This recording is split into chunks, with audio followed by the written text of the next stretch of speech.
That's kind of tricky. I'm sure you're familiar with morning radio. Generally, the morning radio format, there's a main guy, there's a laughing guy, and there's a baffled and shocked woman. That's the classic setup. If I was to do just a sound impression of morning radio, it would be brr, brr, brr, brr, brr, brr, brr, brr. Oh, fellas.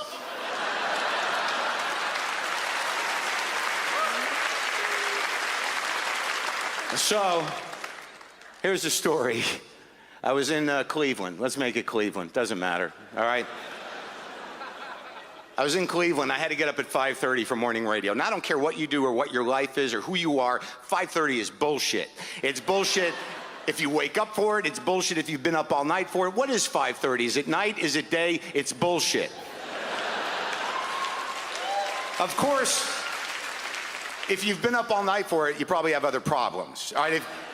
If you see 5:30 happen, there's a 90% chance you're going to be saying to some other guy in the room, should we call the guy and get more? 90% chance.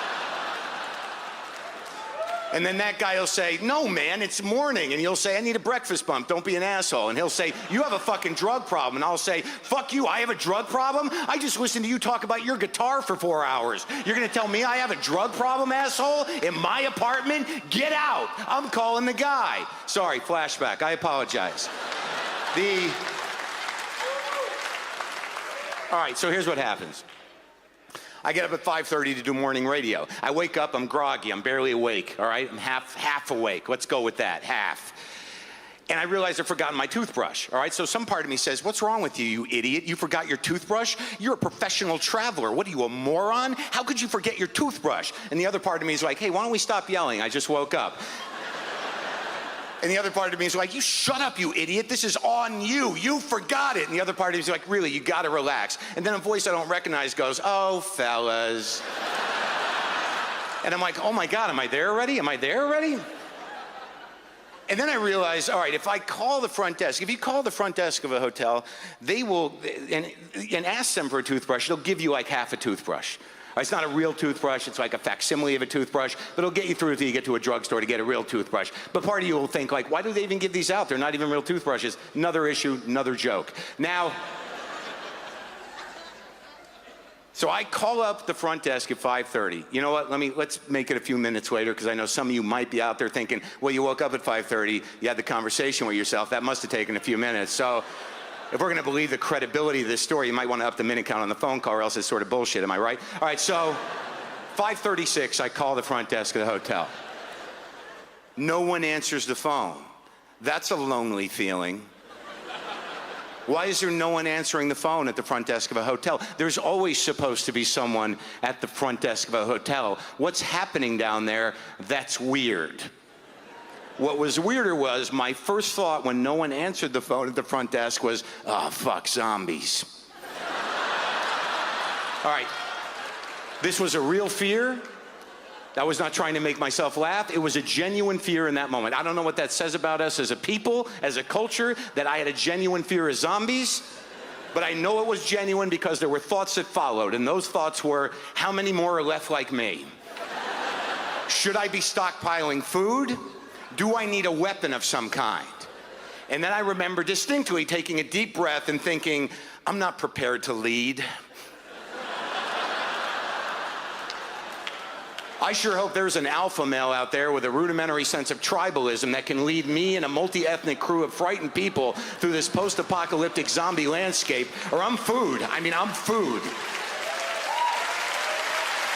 I'm food in like 5 minutes if that guy's not out there. And then right in the middle of all this thinking, a woman picks up the phone and says, hello, can I help you? I'm sorry to keep you waiting. And I said, what's going on down there? And she said, sir. And I said, why didn't you answer the phone? Are we in trouble? And she said, no, sir, can I help you with something? I had other calls. I said, I need a fucking toothbrush. And she said, there's no reason for that language, sir. I'll send one up. And I said, no zombies. Now, I realized in that moment that I had said that out loud to a human being. So I had to regroup somehow. And I went with, sorry, I got to do radio.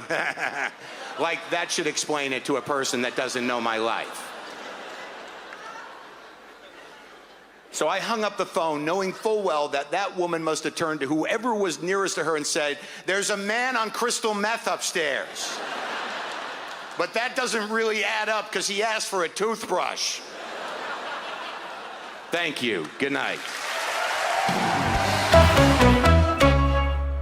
There was a time, folks, before cell phones and the internet.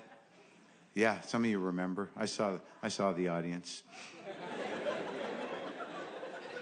Back then, people had to do things like wait. Yeah, you had to wait for stuff. And if you were actually waiting, like in line or something, that was all you could do.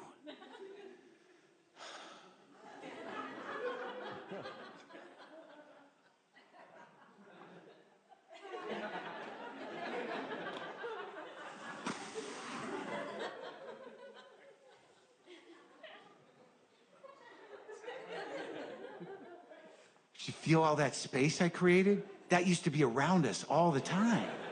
There was all this space that wasn't mental space. I mean, you had to wait to check for your messages at the end of an entire day. Like if you couldn't get calls at work, there was no way anyone could get in touch with you. And at the end of the day, sometimes 6 or 7 at night, you would go home, look at a machine on your kitchen counter to see if a light was blinking. And if it was, you'd actually feel a tangible jolt of excitement. Oh, message, someone called.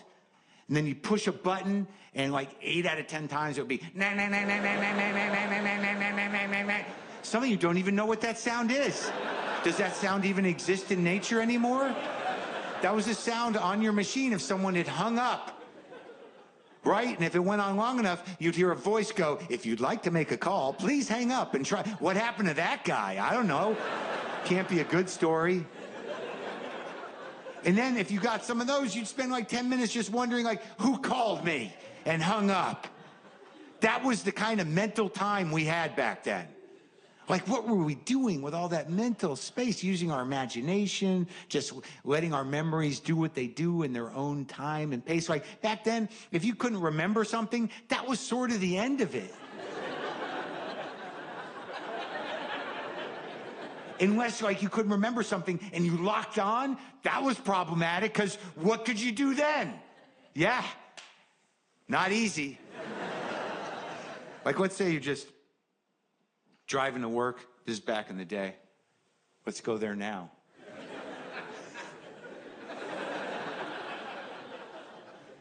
You're just driving to work, maybe listening to a cassette in your in-dash player through some Jensen coaxials or triaxial speakers. If you had a lot to prove, you had a power amp bolted onto the floor. Maybe you're listening to a little Lynyrd Skynyrd Second Helping. Not a bad band. Stop judging that band. Solid rock band. A lot of good records. Amazing double live album. You're misunderstanding that one song. Listen to it again. Listen to it again. Maybe you're listening to Lil Skynyrd Second Helping. You know exactly where the tape is fucked up from that day it got stuck in the machine. That was a tough few minutes. Oh, shit. Come on, man. Come on. Oh, yeah. Get it out, get the pen out, roll that cassette back up, pop it back in the deck. Now you know, call me the breeze, baby. Oh, that was that day. That was a terrible morning. So you're just driving to work, enjoying the music, no cell phone to distract you, no internet. Maybe you're just eating some trail mix on your way to work. I actually am old enough to remember when it became okay to eat trail mix in a non-camping situation. Like, there was definitely a period in my childhood where you only saw trail mix in the camping section at the sporting goods store. And then I remember vaguely seeing a guy just eating trail mix in Life. And I'm like, dude, can you do that? Like, what? Just eat trail mix outside of a camping situation? Yeah, it's just, nuts and dried fruit, sometimes chocolate. But you're not camping. It doesn't matter. It's just nuts and fruit, sometimes chocolate. So you can just eat it any time? Yeah, you can eat it any time. Like, I kind of remember when they freed the trail mix. I don't know if there was a corporate push behind it or not, but I remember like, hey, we can just eat this anytime. It's just, nuts and dried fruit, sometimes chocolate. So anyways, you're driving to work. Back in the day, maybe you're chewing on a peanut, and all of a sudden your brain just goes, oh, fuck. Who is Peanut Guy? We learned about him in elementary school. Peanut Guy, peanut butter, peanut oil, fucking Peanut Guy. It's like 3 names. It's an inventor, a scientist. God damn it. Why can't I remember Peanut Guy? And that was sort of your day. Like you did other things, like you go to work, but every couple hours you're like, fucking Peanut Guy.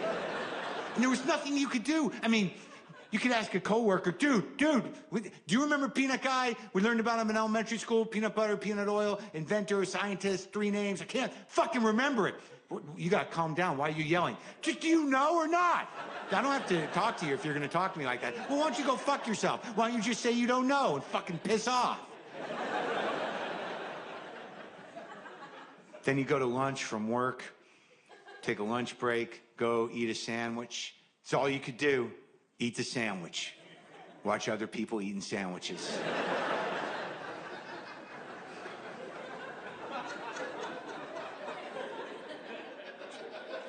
Just reflect on the sad tedium of self-awareness.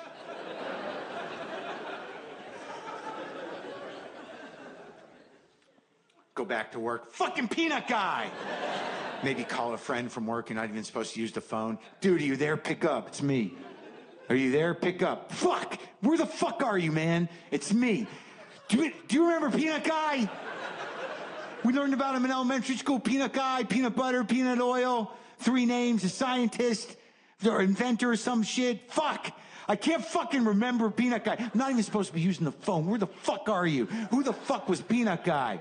It's Mark. I'm okay. Call me back when you get there. Well, call me back later. I gotta go.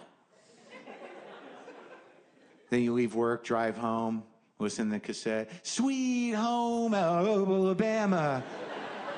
Happened twice. Probably should get a new tape, new deck, something. You get home. Oh, messages. The machine's beeping. I hope it's not a hang-up. Beep. George Washington Carver, man. It's George Washington Carver. Dude, are you okay? I got your message, and you sounded so freaked out. You sounded crazy. And I didn't have anything to do today, so I'm at the library right now. If you need me to look up some other stuff, I mean, you just sounded really crazy, man. Are you there? Are you okay? All right, call me back. George Washington Carver, very interesting. I'm still reading about him. I know a lot of shit now. Hope you're okay, buddy. Bye-bye. And that's sort of how you did a search back then. It was a longer process.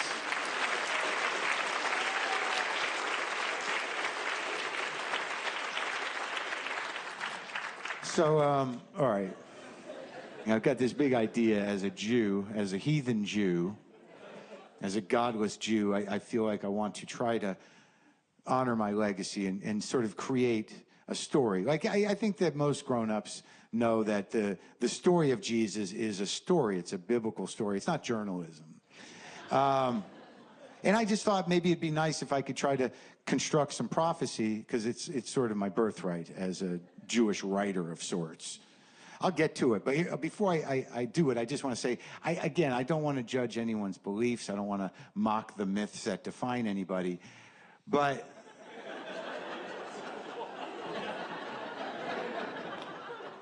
there is a strain of Christianity that makes me uncomfortable, scares me, I think is the word. And those are evangelicals. They scare me. And I'm not punching down. I think there's like 90 million evangelicals and about 8 million Jews. And I hate to give those numbers out because, yeah, it's possible. So, nice uncomfortable laugh. That was very well handled. But evangelicals, and I'll tell you, if you're in here, I'll speak directly to you because this is a safe space. I'm scared. I'm a little scared. Yeah. Because I didn't realize this until recently, and it's logical, but I didn't put it together in my own mind in quite the way I have now, which is that in order for Jesus to come back, the world has to end.